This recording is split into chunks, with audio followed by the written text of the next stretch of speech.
nouvelles tendances comme l'usage du chat par exemple, ou l'usage des réseaux sociaux, sont arrivés d'abord dans le grand public et avec un certain délai arrivent dans les entreprises.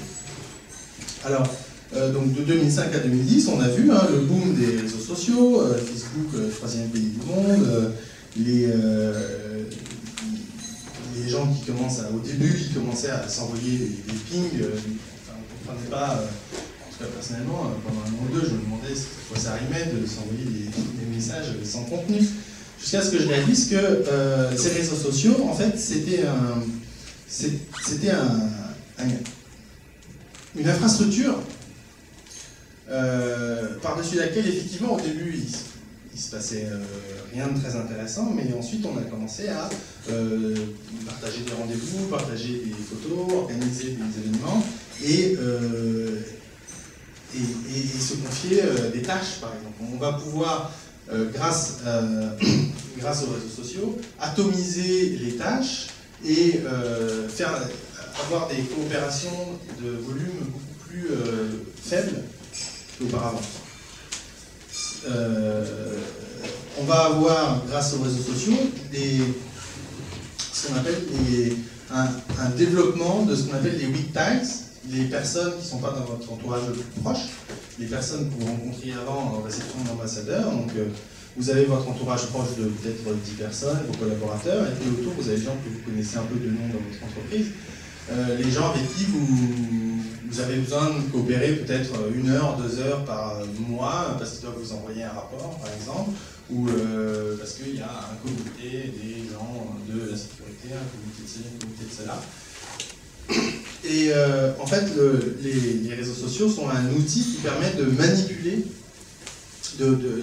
manipuler la coopération avec ces weak ties, avec ce réseau un petit peu étendu, et la collaboration. Outil qui n'existait pas jusqu'à aujourd'hui. Jusqu'à aujourd'hui, on avait des outils très performants sur la productivité personnelle, le mail, le téléphone mobile, les agendas partagés, etc. 3, 4, 5 personnes. On avait des outils très performants sur la collaboration à 3000. Ça s'appelait un ERP, ça s'appelait SAP, etc. Mais quand il fallait coordonner 50 personnes,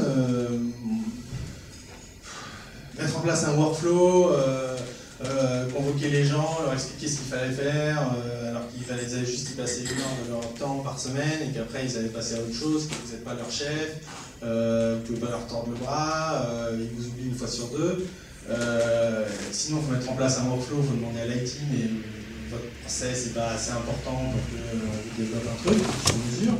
Donc on avait du mal à astreindre, à coopérer avec ces personnes. Parce qu'il n'y avait pas ces outils. Il y a qui vendent des réseaux sociaux d'entreprises privées. Donc c'est que pour votre entreprise, mais c'est en mode cloud, en mode nuage. Donc ils ont quand même quelques logos sympas de gens qui finalement ils n'hébergent pas leur réseau social, mais ils font quand même un réseau qui est fermé uniquement pour les employés. Il leur permet d'avoir un réseau social dans l'entreprise et de collaborer sans mettre tous les frais du développement que IBM, que France Télécom, etc. ont fait en développant leur propre infrastructure. On va voir ça arriver et je pense que petit à petit, toute entreprise va avoir sa propre plateforme de réseau social. Hébergé dans le cloud. Alors le problème de Yammer aujourd'hui, le problème de ne pas être connu comme Google ou comme Apple, c'est que c'est un service qui est proposé online, d'accord, dans ce qu'on appelle le cloud. Mais eux, il leur manque un petit quelque chose pour faire des services cloud, c'est la confiance. Le cloud computing, on en parle beaucoup, je vais en parler assez rapidement, mais il y a 3 niveaux dans le cloud computing, d'accord. Il y a l'infrastructure, voilà, l'origine du mot cloud computing, c'était bien avoir des systèmes systèmes informatiques redondants, la virtualisation, etc. La partie plateforme, c'est facile pour moi de développer un nouveau site web parce que j'ai toute Amazon qui m'héberge mon code, etc. J'ai pas besoin de poser ces problèmes-là. Et puis la partie consommateur, le software as a service. qui me permet moi d'avoir, donc c'est des services comme Salesforce, comme Google Spreadsheet, etc., qui me permet moi d'avoir accès à mon Excel en ligne que je vais payer par abonnement sans me préoccuper de licences, etc. On doit faire ce travail-là en offshore, on hésite entre l'Inde, le Maroc et le Vietnam, et ils évaluent les pays, quoi. Ils évaluent pas, après avoir évalué le pays, après ils cherchent un fournisseur, bien entendu. Mais une fois qu'il y aura le cloud, ils ne verront plus le pays, ils vont voir si les prestataires de cloud qui vont sélectionner les fournisseurs. Voilà.